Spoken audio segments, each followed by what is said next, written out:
Assalamualaikum warahmatullahi wabarakatuh. Sebelumnya perkenalkan, nama saya Dimas Dugi Rahmawan dari kelas C dengan nomor NRP 22132-738. Saya menempuh D3 Rekam Medis dan Informasi Kesehatan di Sekolah Tinggi Ilmu Administrasi Malang. Pada kali ini saya memenuhi tugas mata kuliah Anatomi Fisiologi yang dipimpin oleh Bapak Hendri Didiarto. Di sini saya akan mempresentasikan anatomi sistem bagian pencernaan. Baik, langsung saja.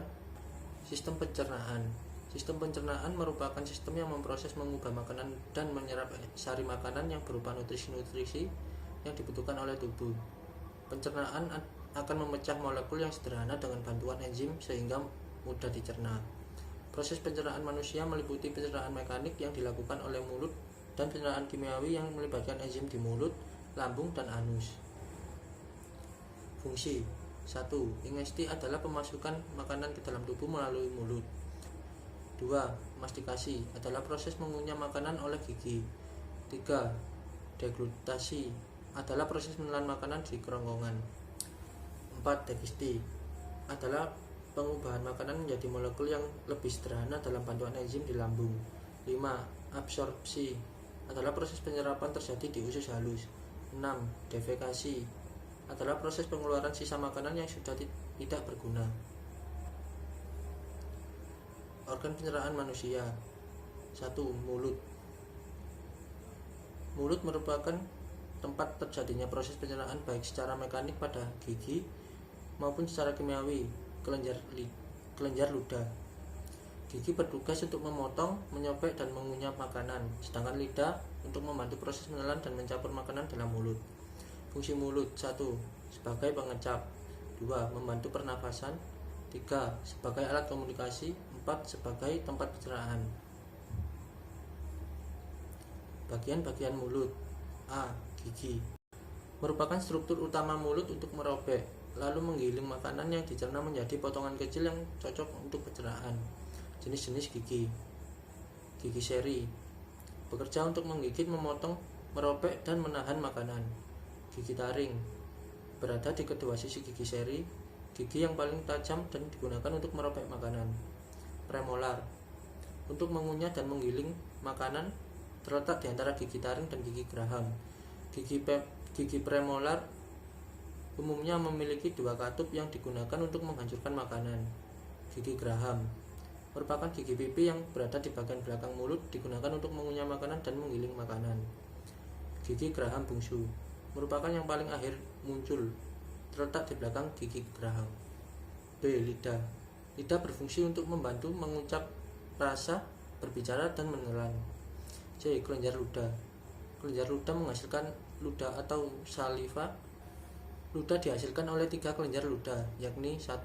Kelenjar parotis. Kelenjar ini terletak di bawah telinga. 2. Kelenjar submaxillaris, terletak pada rahang bawah. 3. Kelenjar sublingualis, terletak di bawah lidah. Air ludah tersebut mengandung enzim amilase atau enzim vitalin yang berfungsi mengubah amilum polisakarida menjadi maltosa disakarida. Air ludah mempunyai pH netral karena banyak mengandung air. Itu akan membasahi mulut dalam cairan sehingga akan menjaga tetap lembab dan bersih dari makanan dan puing lainnya. Ada membran khusus membentuk kedua gusi yang mengelilingi dan menopang gigi dan permukaan lidah, di mana membran lebih kasar dalam tekstur dan mengandung banyak papila kecil yang menahan selera. Tenggorokan. Faring. Faring merupakan saluran nafas yang membentuk pipa dengan panjang sekitar 15 cm yang menghubungkan rongga mulut ke kerongkongan esofagus. Faring juga berhubungan dengan rongga hidung yang berfungsi untuk memproduksi suara. Makanan yang ditelan dari mulut masuk melalui tenggorokan dan diteruskan ke tabung berotot esofagus. Kerongkongan esofagus. Esofagus atau kerongkongan adalah saluran yang menghubungkan tenggorokan dan lambung. Esofagus diketahui memiliki panjang sekitar 20-21 cm, mulai dari trakea, batang tenggorokan, dan memanjang sampai bagian atas lambung. Fungsi 1. Menutup jalur pernafasan saat makan dan minum. 2. Menghancurkan makanan dan membantu makanan masuk ke lambung. 3. Mencegah makanan kembali ke mulut. Bagian-bagian kerongkongan. 1. Epiglotis. Epiglotis merupakan bagian kerongkongan yang letaknya di awal. Bagian ini menjadi penutup jalur pernafasan saat kita menelan makanan. 2. Dinding esofagus. Bagian ini tersusun atau lapisan otot yang sama dengan lapisan pada lambung dan usus. Adapun lapisan otot tersebut seperti berikut. A. Adventitia. Lapisan ini merupakan bagian terluar yang disusun atas jaringan ikat. Adventitia berakhir di bagian ujung kerongkongan dan berbatasan dengan lambung. B. Dinding otot. Pada esofagus terdapat dua macam lapisan otot, yaitu otot yang memanjang di luar dan otot yang melingkar di bagian dalam. C. Mukosa. Mukosa merupakan lapisan paling dalam yang tersusun atas sel epitel bertingkat. 3. Sfinkter. Bagian kerongkongan lainnya yaitu sfinkter. Bagian ini merupakan otot yang membentuk cincin yang bisa membuka dan menutup. Terdapat dua jenis sfinkter, yaitu sfinkter atas dan bawah. Sfinkter atas berada dengan tenggorokan yang menghubungkan hidung dan mulut, sedangkan sfinkter bawah terletak pada pertemuan kerongkongan dan lambung bagian atas. 4. Lambung, stomach. Lambung merupakan organ dalam yang membentuk menyerupai huruf J yang terletak di bagian atas perut. Dinding lambung disusun otot-otot polos yang berfungsi menggerus makanan secara mekanik melalui kontraksi otot-otot tersebut. Pada lambung juga terjadi pencernaan kimiawi dengan bantuan senyawa kimia yang dihasilkan oleh lambung.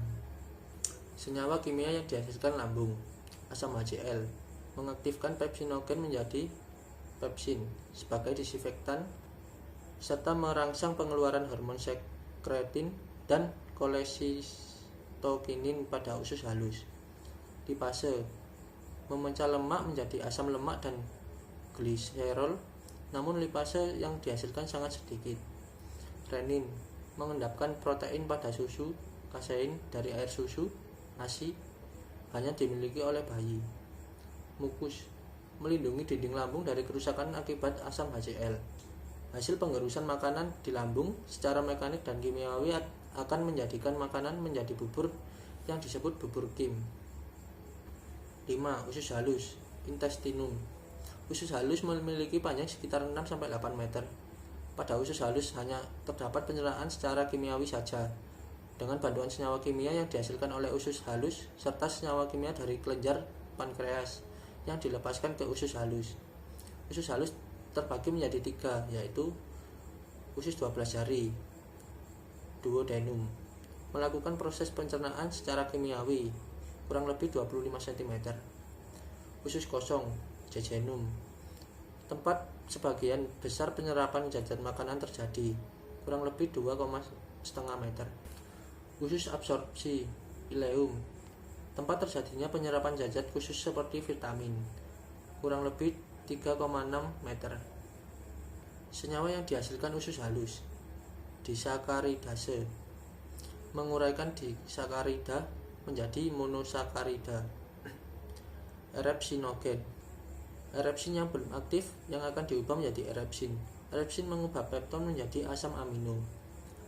Hormon sekretin merangsang kelenjar pankreas mengeluarkan senyawa kimia yang dihasilkan ke usus halus.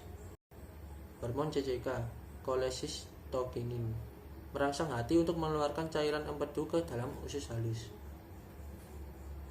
6. Usus besar merupakan usus yang memiliki diameter lebih besar dari usus halus, memiliki panjang 1,5 meter dan berbentuk seperti huruf U terbalik. Usus besar dibagi menjadi 4 daerah, yaitu 1. Kolon ascendens, kanan rongga perut. 2. Kolon transversum, melintang dari kanan ke kiri di atas rongga perut.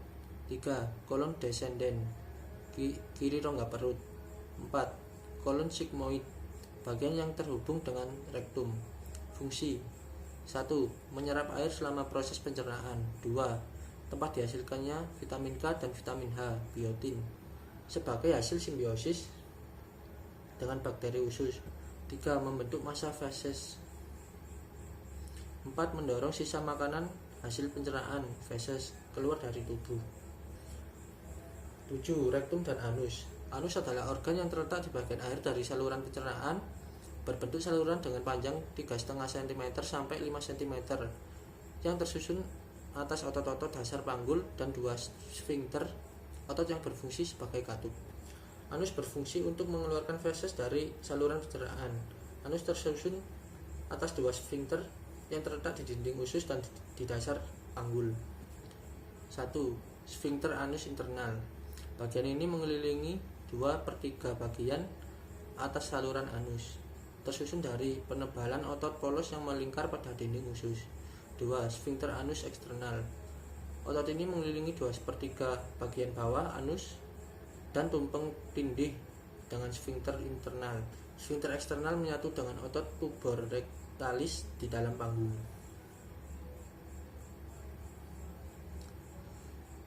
Rektum adalah saluran penghubung antara usus besar dengan anus. Panjang rektum berkisar mulai dari 15 sampai 20 cm. Pangkal rektum berada di ujung kolon sigmoid, yaitu bagian terakhir pada usus besar yang berbentuk menyerupai huruf S. Rektum berfungsi menerima feses dari usus besar dan bisa menampungnya sesaat. 3 bagian utama. 1. Flexura sacralis. Lekukan cengkungan yang mengikuti tulang ekor. 2. Flexura anorektal. Bagian cembung yang berbentuk dari otot puborectalis dan berperan saat mengontrol pengeluaran anus. 3. Ampula, bagian akhir rektum yang tersambung pada bagian pangkal anus. Demikian presentasi dari saya tentang anatomi fisiologi bagian sistem pencernaan. Bila ada salah kata, saya mohon maaf yang sebesar-besarnya. Wabillahi taufiq wal hidayah. Wassalamualaikum warahmatullahi wabarakatuh.